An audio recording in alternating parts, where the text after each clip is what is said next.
Hello, everyone. Welcome to the Packer Universe Podcast. We're a Green Bay Packers fan podcast, a couple of Wisconsin guys bringing you topical and relevant Packers news, along with our most humble, subjective opinions. This is episode 264. We're recording this on a Wednesday, March 20th, 2024.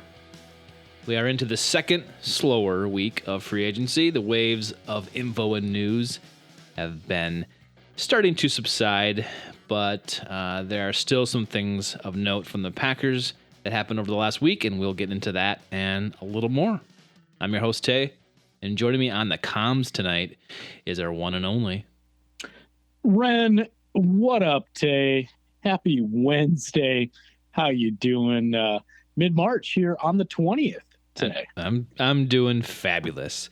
Things are going well. We thought spring was here, but psych, it's not. So we're back a little into winter here in Wisconsin, which is, about par for the course. But we've all been fooled by this light and easy winter so far, which I'm not complaining for. But we'll see.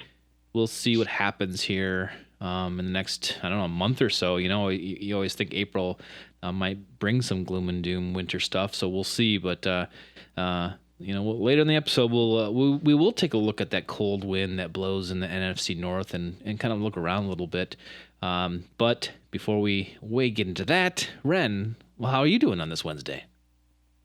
Oh, hanging in there today. The madness of the early free agency period has certainly waned, and then now is given back to those college basketball kids out there. And that's starting right tomorrow, right? Thursday? Yeah, it is starting tomorrow. It technically started yesterday with some playing games, which is not anything to talk about, but the actual tournament, yes, starts tomorrow. But we are a Packer podcast, and since we last recorded, I will say, finally, and other podcasters also said they were a little concerned, not totally concerned, but know that things can be backed out of until things were finally made official, I believe last Friday, with the official signings of Mr. McKinney and Jacobs. So that was nice to see, along with a little, one-on-one with the media for a little bit with each one of those guys, which was kind of fun last Friday. And then we got some additional Packer news throughout some things that happened per our post-Wednesday recording. Some Packers back in the fold, some others that were free agents moved on to what they hope are greener pastures for themselves. But I think the biggest one that stands out, and we could maybe talk about those pressers too from last Friday if you found anything interesting from those two top-end, top-tier free agents. But as everybody would say, Tay, had we 3 weeks ago guessed, is it A.J. Dillon or Aaron Jones that returns to the football team? Well, yeah, who thought? Mr. Dork County returns, Tay. What were your first feels and thoughts when you heard A.J. Dillon, of all guys, we thought was never going to be wearing that green and gold again, is back in the fold? I've kind of compartmentalized it. I think, like, when I first heard it, I was like, okay, sure. Like, it's not like the worst thing in the world. After getting that devastating AJ. Well, it's true, AJ. Well, it's AJ. Aaron Jones news. I mean, that was just, a punch to the gut. And then you're like, whatever, who cares? Josh Jacobs, okay, let's go to the draft with Emmanuel Wilson and Josh Jacobs. That's fine. But then you get this piece, and you're like, you really had to look at the deal that he got. He got like 1 point something on this year, and it's like there's no like ties, there's no big cap hits coming for this guy. This is basically a 1-year deal, and you look at that objectively and you say, yes, bring him back. It's totally fine. And honestly, like from a person standpoint, we love AJ Dillon, because he is our Door County guru, and we love the dude. He's awesome, great guy. But he fell off last year, so everyone knows it. Everyone can see it. We just didn't think he was going to be back with this team, but lo and behold, he is, and that's fine. Like, it all comes down to we have him on a really cheap contract, and we're not paying him anything extravagant. So there's really, it's a win-win for both of us. We're still on the same path the Packers are, to addressing the running back room as we would be without him. Like, we're still going to draft. There's, potentially we could get someone still in free agency, but we're still going to draft somebody, at least one, and move forward that way, looking long term. This is a short term solution with a veteran that's been on the team for a while. It's a salary friendly deal. Let's do it. Let's go. So I think everyone agrees that this was totally fine, and and he has one more year to kind of prove it to everyone that he still has it. Whether that comes true, it doesn't really matter. But if he does, great. That's just the cherry on top of all this, Ren. What about you? Yeah, I mean, it's hard not to root for AJ Dillon. Who doesn't love Mr. Door County, the mayor of Door County, which is not a real thing. Obviously, AJ's a really likable dude. I like him. I root for him. But it's really more of it's a camp contract. It's not a you make the roster contract. It's a camp contract. They use this weird thing, and anybody can go see it on the interwebs. A 4-year player qualifying contract, which is a unique and rarely used contract in the NFL. Basically, he'll earn $2.575 base salary, but he essentially all he gets today is $167,500 as a signing bonus. Only counts 1.2925 against the cap. Again, if he makes the final roster cuts. So it's a really interesting thing, and I think he's not guaranteed a roster spot, but yeah, why not bring him back in that capacity and see, he's got to earn it, and everybody wins. I think there's nothing, anybody that freaks out like, oh, he's going to take away from the Packers potentially looking at the draft, even in the first 3 rounds. No, I don't think that changes the way they'll go about that position at all in the draft. Whether or not they draft one in the 3rd, 4th, 5th, 6th round, who knows? But this is not a guarantee of anything when you're just basically guaranteeing him $167,000. Yeah, you're right, Ren. And then, like, just really quickly, you're right about that point. They could cut him. Like, he couldn't even make it into the regular season, really, for of all the possibilities on the table here. So that is a reality that he has to face, and I think he has to address that and play well enough to make this roster. But then, it's simply put, AJ Dillon is an insurance policy right now. Yeah, I think he's a back to go along with Jacobs, and he could even be a guy in the practice squad today. I mean, he could end up that way. I mean, I think he chose the destination that he wants to be in, and that's Green Bay, and that's why he's back. So, yeah. You got to welcome him back, and definitely, I'll be rooting for the guy to make the club. So that was on Friday that happened, that we signed AJ. The next day was officially Jonathan Owens' signing day down in Chicago. And then I think we learned on Monday that the Panthers agreed to terms with Josh Nijman, which now we've lost another offensive lineman, and I think you're left with the starting 5 plus Royce Newman maybe as a backup interior lineman. So this is okay. Now we really have to do something to address this offensive line situation, either in the draft, which is we assume they're going to do because they always do it, but especially in those first few rounds. If not, pick someone up in free agency just to kind of bolster that depth piece, because quite honestly, Ren, I mean, it's all pretty much blatant, black and white here. We're not in great shape if someone goes down. Oh, this O-line room needs to get remade in a hurry, Tay. The fact that they haven't brought in anybody is a bit of a concern. Obviously, we knew the writing was on the wall with the $40 million that Bakhtiari was owed and the injuries that he is still facing and still having to get cleared, obviously, at some point to even probably have any other team consider him, which I wouldn't guess is going to be something until, training camp's about to start. I think that's where David's gonna end up based on that, because teams just really can't based on where he's at. But yeah, now you're down your swing tackle, you're down, an all-pro left tackle, who is one of the best offensive linemen in Packers history in the last 40 years, and you're down one of your starting guards. That's huge.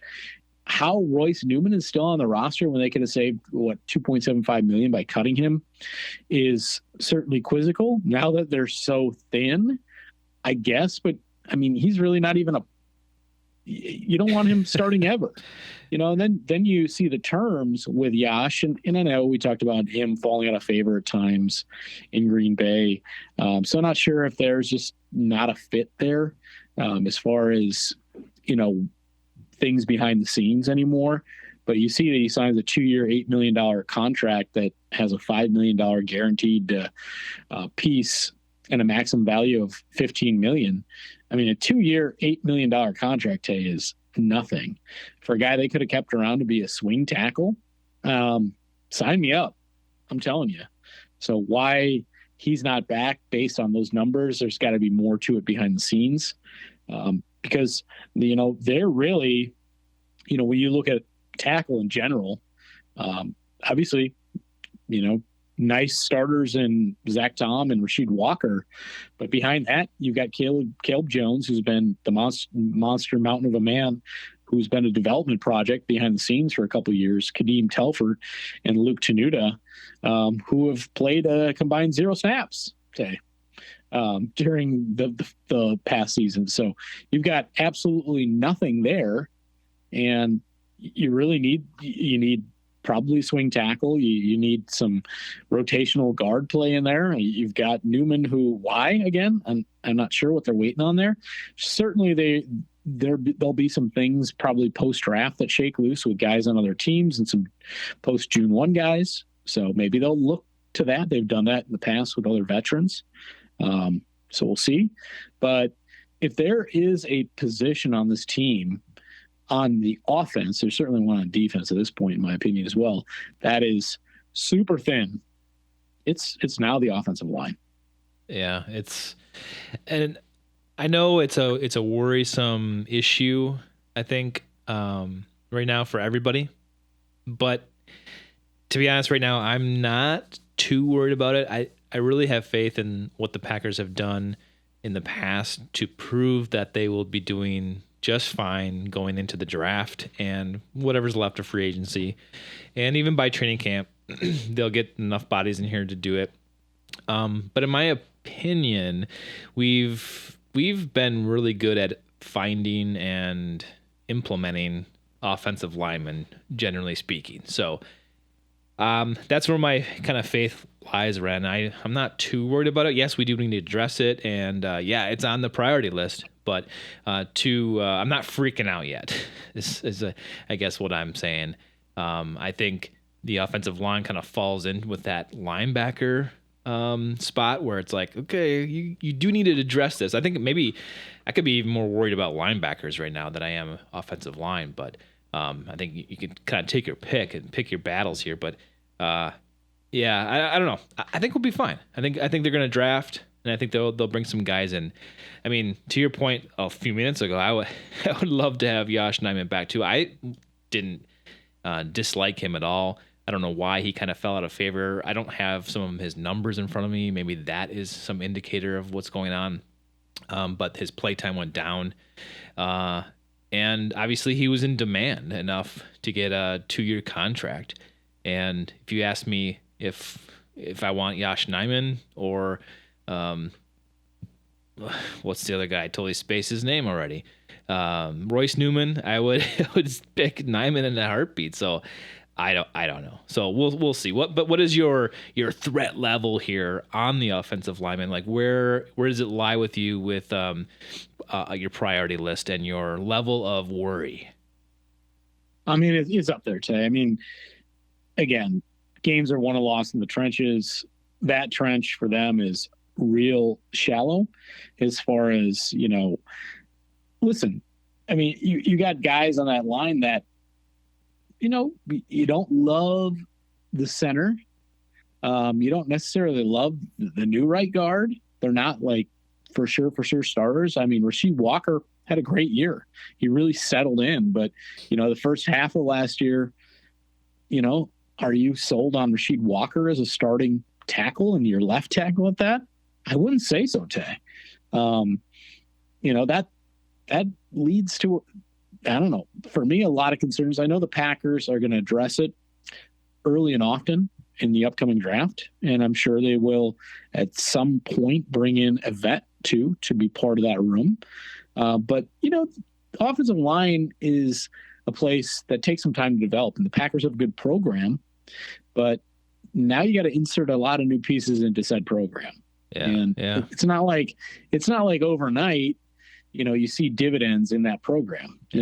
A guy might come in and be decent year one, but could take some seasoning to be the kind of guy you want him to be, and the Packers plan for him to be. So, I think it's a bit of a concern. I really do, Tay. I mean, obviously Royce Newman, we know all he can play is guard, where obviously, again, Josh Nijman is a swing tackle. In a pinch, you can push him out left, push him out right. Is he spectacular at either? I think guys like Andy Herman would say, no, he's not real great, but he can do it. And that is a valuable commodity because not many guys can, Tay. And he knows your system. He knows you, and he knows your players. He knows how to play off of the guys there with him. That's another piece. I mean, that's all part of that seasoning is the guys you're playing with, the way it's taught. There's so many just different variables that it's not an overnight thing. And that's why it concerns me. Yeah. And I guess the last thing I'll say about it too, and the reason why it does worry me a little bit, I'm not totally worried, but I'm like, well, this is a little bit concerning, and it's worth to bring up, is when you have a young guy that was brought in 2019, I think, Jenkins, right? Or maybe he was drafted in 18. I can't remember, but he was young and he came in and played awesome. But you didn't really worry about that. You didn't care about that because he was coming in with some veterans. He was playing alongside vets, and you're like, wow, that rookie played well. That first year player was amazing, right? But now you kind of have really young talent across the whole line, and you're like, okay, yeah, like 1 year under the belt was good, but what now? Like where's your faith lie into that? Where, Rasheed Walker, like, okay, we need him to do it again, but is he capable? Is he going to take that step and be, consistent with that? So I think that's what worries me about it. It really is now you have a really young offensive line doing that, and I think that could be cause for not concern, but just a question mark. I mean, Tom, Tenuta, Walker, Jones, those guys are young. Even Tom, Walker, you have all those young guys. Look at Sean Ryan. I mean, sure, he's inserted there, midway through the season. I mean, was suspended the previous season for some time to end the season. You're just inserting him at right guard when he played average at best at that position. I mean, that's not a lockdown guarantee that he's your starter at right guard. He needs some competition there. So this offense, is going to be predicated on having Jordan back there to be hopefully as clean as you can have him, give him time to, find that third option on a pass play. I mean, that's all these things come into play a lot faster when this thing doesn't look as good as it used to. Yep. So we had some things happening in this last week. From the information I'm looking at, the remaining unrestricted free agents are Josiah DeGuara, tight end, safety Rudy Ford, linebacker Eric Wilson, and then running back Patrick Taylor. I think exclusive rights free agents, we have Emmanuel Wilson and Daniel Whelan, which those two, I think that's going to happen. Those guys will be back. But as far as the other ones, I don't know. Like maybe you bring back Ford, maybe you bring back Wilson, but the other two are gone for sure. So Wilson and Ford are question marks, and I could see them just walking away entirely. But that linebacker position, like I mentioned before, is getting it has been thinned out. So that's another position of worry. Big time. That'd be the one on defense I'd point to that, sure, a few weeks ago that was safety, but now it's the linebacker position. Obviously, now they've switched to that 4-3. You're talking about traditional off-ball linebackers behind the 4-3 Tay. Right now, you got two. Yeah. Yep. Last time I checked, Tay, there's three guys that need to be there. Yeah, I did. Well, we're running a 4-2, Ren. We're running a 4-2 defense. I mean, here's the thing: you can insert some safety play in there. Right. You can insert some safety play in there, absolutely, Tay. But you got to have some more safeties too, Tay. I'd love to see Rudy Ford back. I think he fits the system. I think definitely. He's done a lot with special teams and done some, had some fantastic games in his time in Green Bay. But now with Xavier McKinney behind him, I think it would certainly boost his level of play. So I'd love to see Rudy Ford get back in here and be part of that safety room. I think that's great. And again, if it's not exactly always going to be 4-3, we know that's just the base. You can work with some things, but McDuffie and Quay Walker are not going to cut it, Tay. I don't know if Eric Wilson's that guy. Now, last week I did mistakenly say Eric Wilson was re-signed when I meant Christian Welch. It was just the wrong name came out, one special teamer for another. Yeah. But no, he's not the end-all be-all answer. But free agency as far as middle linebacker, off-ball linebacker in the NFL, it's dried up. It's gone, Tay. It's done. There's nobody good out there. And the draft this year sucks too. So you hope something shakes loose. Maybe they can trade for a guy. I don't know, but they're gonna be deficient there going into the 2024 season, no matter what. I don't know how they're gonna fix it, but I think if you get some more safeties in the fold, certainly that'll help, because you can make do in some ways with that. But that's a bit of a black hole at the moment. You liked some guys like, I think it was Jerome Baker out of Miami. That was a possibility last week, going to last weekend. Seattle signs him. He was with the Packers' new linebackers coach, Anthony Campanelli, in Miami last year. So everybody thought, hey, that might be a really good fit. But unfortunately, they didn't jump on that opportunity either. And now they're left with the dregs, which, there's a couple guys out there that are middle linebackers, a couple that can play really good against a run, and a couple that can play good in pass coverage, but there are none that can do both. So you're left with, if you end up with one of these last tier, really low end free agents, one could do one could do the other. If you don't substitute quick enough, the team on the other side is going to take advantage. So they've got some problems with regard to the off-ball linebacker piece today. Obviously, the surge of free agency has kind of died down. Obviously, the Packers will be making more moves, if not a few, just in time to fill some of these voids. But we're bargain shoppers at this point, and you won't see any huge splashes unless it's a trade. But then you get into the draft, right? But before we even get to the draft, this is a great time to ask you a question, Ren.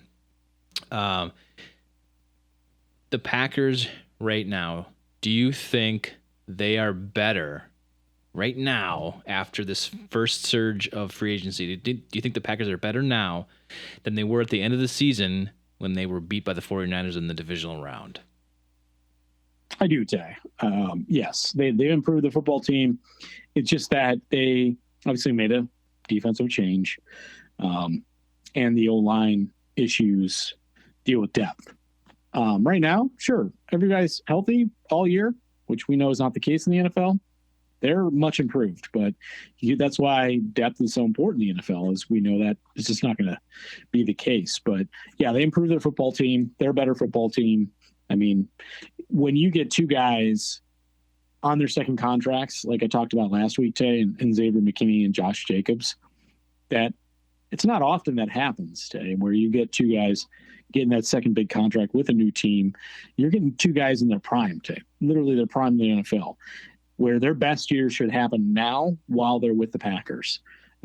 That's what life tells you. You know, they've put in the years. They're smarter players. They're more athletic. They know how to put in the work. They get it. Yeah, it's a great thing. Yeah. Now, sure, again, you miss Aaron Jones. You're going to miss that shiftiness in the backfield. You're going to miss that leadership piece. But again, everything I heard, you know, about Josh Jacobs is fantastic. I mean, we heard some from the horse's mouth on Friday. He's a good dude, man. You know, Raider Nation love this guy. His teammates love this guy. In fact, a guy we might be familiar with said, quote unquote, Tay, been playing this game a long time, and this expletive emoji, Tay, has gotten easier to deal with. It was the shit, what it was, Tay, with overtime. But this one sting bad. Who wrote that, Tay? Devontae Adams. He went on to say, "Go be great, my boy." He threw in that 8 for his number. Packers, y'all came up. Yeah. Adams said. So you can see the young Packers coming up, Tay. And even he, you know, that's a big, you know, just compliment to a guy like Josh Jacobs and how much he's not only liked by, you know, the rooks out there, but all the guys on the team, the vets, the best players. I know Max Crosby, that was his best friend out there, man. Everybody loves this guy. So they got another, you know, true professional teammate, and you welcome that kind of stuff in the building. So yeah, the team improved, you know, long and long. Yeah. I agree with that too. I think not like super drastically, but yes, they did improve. And I think one of the things that they improved on, which was kind of like a silent partner in this, is we're slowly getting out from under the cap hell that we've given ourselves over the last few years by pushing things out, kicking the can, like we always like to say. It was, I think it was earlier this week, Tom Silverstein, my boy Tommy, of the your boy Tommy, yeah, he loves you too. He loves me. He loves Milwaukee Journal Sentinel. I think it was the first to report that the Packers paid out the roster bonuses for cornerback Jair Alexander and Elton Jenkins, which means it's a good sign. Which means that we are willing to take the money now instead of trying to convert that over to roster bonuses, whatever, or void years, or however you want to do that, to push it down the road. We're starting to get out from under that. We can do that. We're paying it now. We're paying it out this year. So those are good signs. Those are good indicators for the Packers that we have things under control, or are starting to get things under control, or not really worried about it. So I love that. I think that coincides with the roster building and turnover that we've done to become better than we were, you know, a couple of months ago. So I'm looking forward to this because now we go into draft mode and we get to speculate and fantasize, basically, more than get it right. We just fantasize at these players that are just going to be awesome for every team, you know, and it'll be Christmas at the end of April, and I think right now I'll predict that it's not going to go bad for us. I just don't see how this could go bad. The Packers sometimes draft these no names that aren't on anyone's board, or like maybe way back in the 5th or 6th round, they're drafting them in the 2nd, 3rd. But I think if they take next best player available and target some of these positions, we're fine. So we have that to look forward to. So I kind of love where the Packers are at right now. Oh, I agree. I mean, they of all the teams in the NFL, there are 32 of them. They have the most draft capital of all teams this year. So they have the most picks. As Brian said and alluded to, it allows them to get a lot of good quality bodies in the room, or, you know, if necessary, trade picks for vets, to trade picks and move up, trade picks and move back. It just gives him a ton of flexibility to improve his roster, and that's where they're at. So I see, you know, late April being pretty fun for a lot of different reasons. We're going to see a lot of interesting things happen, and they put themselves in that position. So yeah, it's great. And, you know, Ken Ingalls mentioned kind of, I think it was, you know, before free agency started. Last year was the hell year, and this year was kind of, we're starting to get some breathing room. And then next year, really, as that stuff clears out, and you mentioned those other contracts, they didn't move additional monies. It's really going to open up. But there is that one really big signing yet to come, and that's obviously the extension of Jordan Love, which we know is playing into some of this money. And I really believe they still have some monies here that they're going to put some of it into this year so that they can have more flexibility when they open up into next year and they're following. So I think some of that money is going to get pushed in this year, Tay. I really do, when they get that thing done May, June. Yeah. That's another big piece of this puzzle that we will be seeing, pretty soon. That'll come up fast. So be prepared for that. I've got one other thing on my to-do list tonight for the episode, Ren. Do you have anything else? Oh, I got a couple. Okay, lay them out. I have three. We'd be remiss not to mention the return of the returner, Keyshawn Nixon Tay. Yep. According to the aforementioned Ken Ingalls and Over the Cap, his deal includes a $6.5 million signing bonus, a roster bonus of $2.8 million in 25, and a 2024 cap number of just under $4 million. Basically pays him out $8.8 million in 2024 and $18 million over the 3 years. Only guaranteed money is the $6.5 million signing bonus. So essentially, it's kind of a 2-year deal with what do they want to do year 3. But I think it ends up being a pretty fair deal given the things just mentioned. Nice to have that, obviously, return ability back in, that slot guy that can play a little bit there. Could play safety, as others have talked about. So he kind of do a lot of things for you.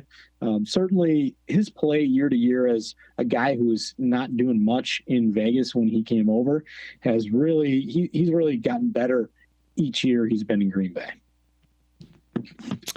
Yeah. I love it. I'm excited to have him back as a piece for sure. What else you got? I got a fun one here for you, Tim. Ooh. And this is per Bill Huber of SI, longtime Packers beat guy, reported that, this is from him, that the Green Bay Packers almost signed a veteran kicker to serve as a real challenger for Anders Carlson, your boy. No way. A league source told him.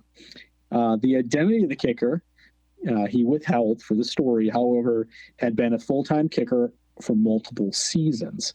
According to the source, the Packers offered the kicker a contract and was agreed upon, only to have him change heart and sign with another team here this free agency period. So it seems like, Tay, the Packers want to push your guy a little bit more, and really we're going to. But alas, one of these kickers in free agency, and we can maybe look at those guys per our next conversation in a few weeks and see who we speculate that kicker was. But there were some decent veteran names in the market that were re-signed by teams. I think all of them ended up back with their teams. The main, I think there were 3 main free agent kickers that hit the market, veteran kickers. So you're saying that were of value. You're saying that there was someone that we targeted, but then they got signed to their team and now they're gone. So that they had agreed in terms, according to this piece by Bill Huber, with the Packers. And however, they had change of heart and returned to their team. So basically, the only thing that tells us is that we want competition. We want a veteran in to push our little boy into kicking more extra points. When all of this could have been thwarted by just bringing back our boy Mason to begin with, he'd probably be your boy. He's probably be still kicking in this coming 2024 season. So, I think we just probably created more problems for ourselves than we had to. But let's next episode we'll check that out and try to figure out who that was, and maybe speculate on who they'd bring in. I mean, I know Crosby's not signed with anybody, right? So maybe it's him. Right. I don't think it was him, Tay. Again, I think it was one of the main. Well, maybe it will be him. Maybe it will be. No, it will be. Will be. Last one, rumor Tay. And I've heard this one a couple times. That Micah Hyde, a former fifth-round pick of the Green Bay Packers, Okay. played 4 seasons in Green Bay, has been rumored to reconnect with the Packers. He's had some neck injury issues the last few years in Buffalo, now 34 years old, but maybe targeted as a potential veteran safety to pair with Xavier McKinney in that safety room as well. So just wanted to get your quick thoughts on potential return of now a pretty old man in Micah Hyde. Micah Hyde. If Micah Hyde wants to come back and we'll pay him veterans minimum or whatever it is, sure, bring him back. Who cares? I mean, I guess you'd have to like ask yourself what's the over under on his play time, on his games played, and if you're okay with that, then you say yes. But I don't mind. Sure. I mean, our safety room's pretty bleak anyway, so let's bring back a familiar face, someone that we should not have gotten rid of in the first place. Okay, Tay. Well, you only get one. Rudy Ford or Micah Hyde. Ooh. Well, you gotta go with Rudy Ford. I mean, he's a younger person. He can play some special teams probably, and he's trending upwards. I mean, Micah Hyde's stalemate, plateaued, or going down. So it's like, you got to go with Rudy. I agree. You're kind of doing it now, but let's have a look around the NFC North to see what happened. I have like 3 little highlights here that I just want to bring up, that things that happened. We'll get to the big one last, but the Vikings traded with the Texans to acquire the 23rd pick overall in this draft. So everyone's saying that is a move to potentially move up in the draft because they have number 11 also. So they have number 11 and number 23.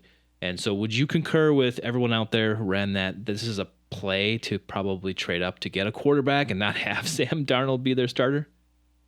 Oh, 100%, Tay. I tweeted that out as soon as I saw it. You don't trade for first-round picks in the middle of free agency this far from the draft if your idea isn't to, again, start building capital so you can move up to get one of these top-end quarterbacks in this year's draft.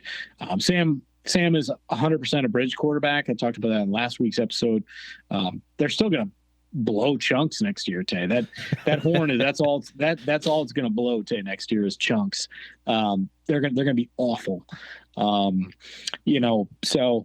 and if they're smart enough, they won't let that quarterback see the field unless absolutely necessary year one. I mean, everybody knows that even Pat Mahomes set a year behind their starter, that was then a bridge quarterback for 1 year, and that'd be Alex. Yeah, Alex Smith.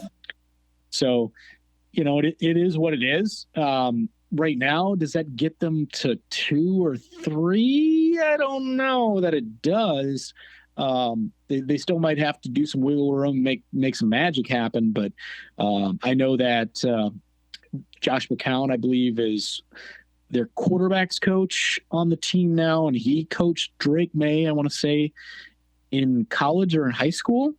So definitely there's some connections to Drake May, so they definitely might be targeting him. Whether or not they can get up to actually get May is hard to say. Otherwise they're connected to J.J. McCarthy out of Michigan. So I really believe they end up with one of those 2 guys out of the draft this year. Yeah, I mean, you've got the Patriots at number 3, the Commanders at 2, and the Bears at 1, all of which you could make cases for drafting a quarterback. So they would have to try to get into that position or number 4, which Arizona has, to even be up there and to be able to play that game. But speaking of the Bears, there's 2 things to hit on with them. They They traded for Keenan Allen, the wide receiver. So now they have DJ Moore and Keenan Allen as wide receivers. Keenan, I think, is like 30, I want to say. Still a good player. He was still good last year. But he's getting a little long in the tooth. But the Bears decided that this is what they needed. They kind of needed to restock their skill position, and they decided to do that. I mean, they probably will be taking more wide receivers, trying to add to that skill position group, but they get Keenan Allen, and then it finally came. It finally came. They made a decision on Fields, and Fields was traded to the Steelers for a 6th-round pick, right, Ren? And that is correct. And it's finally over with. All the speculation, all the talk about this guy, and we all know he was trash. He wasn't going anywhere with his career, and he finally gets traded out, which means the Bears will probably take Caleb Williams overall in the first pick. But Fields gets traded for a 6th-round pick to the Steelers, who just picked up Russell Wilson, and Fields is probably going to be the backup, right? So it's just like, wow, what? Just I love being in our position as the Packers, but looking at these teams doing this stuff, this dance with the quarterbacks, and this is how far Fields has fallen with just his being a good player in the NFL is just unbelievable. I just got to sit back, laugh, put my feet up, and just eat the popcorn, Ren. Eat the popcorn. Oh, it's absolutely get your popcorn bucket out. Anytime the Bears are going to draft a quarterback, it usually ends up being a train wreck. Here's another one. Took a guy super high. It didn't work out. All you can muster is a 6th-round pick for this guy. Incredible. That's awesome. I know it turns into a contingent 4th-round pick if somehow he plays, I think, more than 50% of the quarterback snaps next year in Pittsburgh, which is possible, but still a 4th-round pick.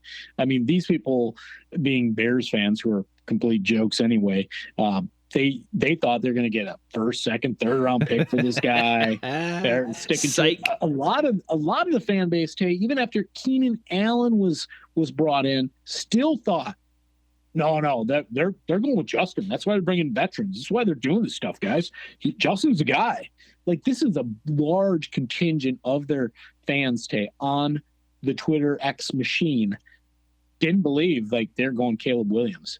And there are Packer, podcasters and people just making fun of them. Like, you guys are living in dream world. Like, what do you think is happening? No, it's not happening. Fields is out.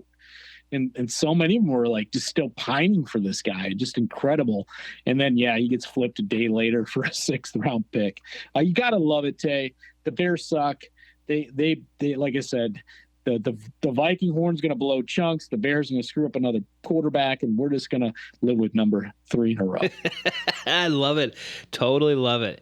I mean, if they asked me, if Ryan Poles asked me, you draft Caleb Williams and then you make him sit for a year. You have to. You cannot play him unless you have an injury. And they're going to have to bring in somebody now. They're going to have to bring in a vet. So they're going to have to go find that now. Ryan Tannehill's out there. I wouldn't throw Caleb Williams to the fire. No. Now I'm sure he wants it because he's that kind of attitude. And I say, bring it. Let's ruin this guy as fast as possible. I know. If they want our opinion, just do it, Chicago. Ruin his confidence. Just get him smashed about out there. Do it.